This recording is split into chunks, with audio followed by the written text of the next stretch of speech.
Little fifth graders, you are hereby commanded to solve that math problem.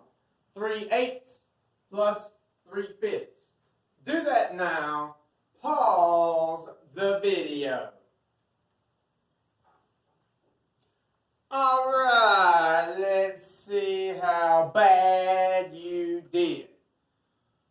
All right, line them up like so, vertically. Find the new denominator. You take your current denominators, 8 and 5, and you find the multiples until you find one the same. To save time on this one, I'm just going to go ahead and tell you what you should have gotten. 40. 8 times what is 40? 8 times 5. 3 times 5 is 15. 5 times 8 is 40. 3 times 8 is 24. Add the numerators. 15 plus 24, 39.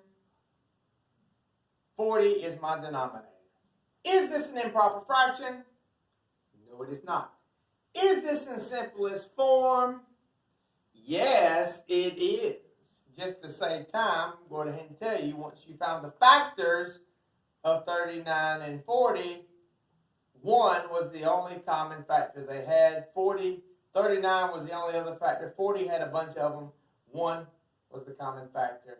It is in simplest form. 39 40ths is what you should have got. The next one.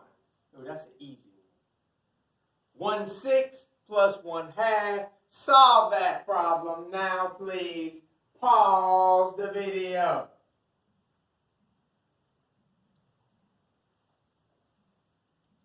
All right. Let's see how good you did. 1/6 plus 1/2. You had to find the new denominator. Until you found one the same, you had to keep finding multiples. 1 times 6, 6. 1 times 2, 2. 2 times 6, 12. 2 times 2, 4. 3 times 6, 18. 3 times 2, 6. Stop. 6 is my new denominator.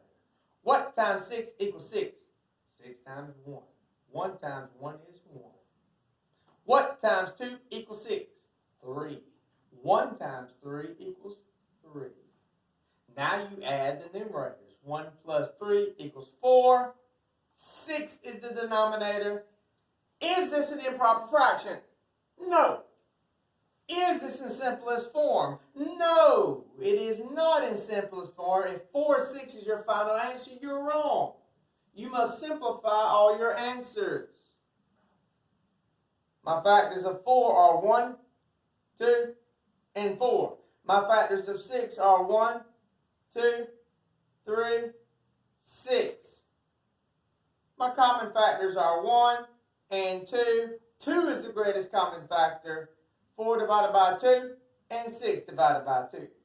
4 divided by 2 is 2.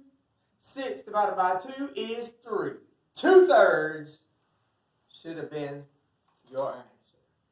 If you didn't get that, check and make sure you know what you did wrong. Let's do another one for the fun of it. 1/4 plus 7/10. Do that now. Pause the video.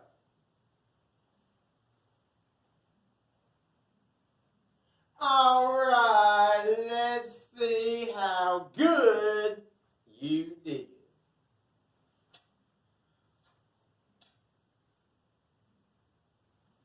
Line them up vertically. We must now find the new denominator. That means you got to find the multiples of 4 and 10.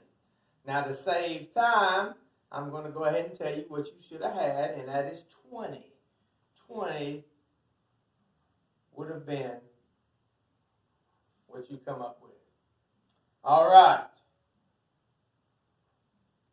That is the least common denominator. 40 could work, okay, but if you use 20, it'll be a lot easier. Let's start on the bottom. 10 times 2 is 20. 7 times 2 is 14. 4 times 5 is 20. 1 times 5 is 5. Now you add them up. 5 plus 14 is 19. The denominator stays the same. 20 is your denominator. 19/20. Is this an improper fraction? No. Is this a simplest form? Yes.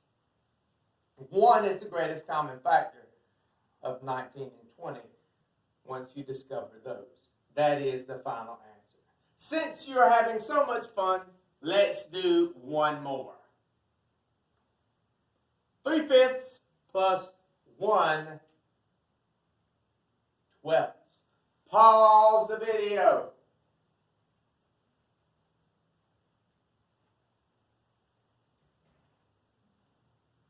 All right, let's see how good you did.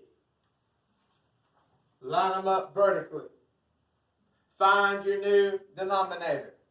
That means taking your current denominators, finding all the multiples until you finally find one that is the same.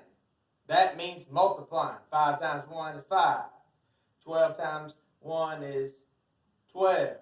5 times 2 is 10. 12 times 2 is 24. And you keep on doing that until you find one number that they both have. I'm going to go ahead and save us some time. And it would have been 60. 60 is your least common denominator. All right, let's start on the top here. 5 times what is 60? 5 times 12. 3 times 12 is 36. 12 times what is 60? 5. 1 times 5 is 5. Now you must add the numerators. 36 plus 5 is 41. And then your denominator stays the same. So now we have 41 over 60. Now we got to ask ourselves the two important questions. Is this an improper fraction? No. Is this in simplest form? Yes, it is. You should have taken your numerator and denominator and found all the factors. Now, for the factors of 41, you would have just got 1 and 41. Now, for 60, you would have had 1 and 60 and a bunch of numbers in between. But you would have discovered that 1 is the only common factor they have. 41 over 60 is the final answer. There you go, you little 5th graders. That is how it is done. Now get on to Google Classroom and do your assignment and make a good grade.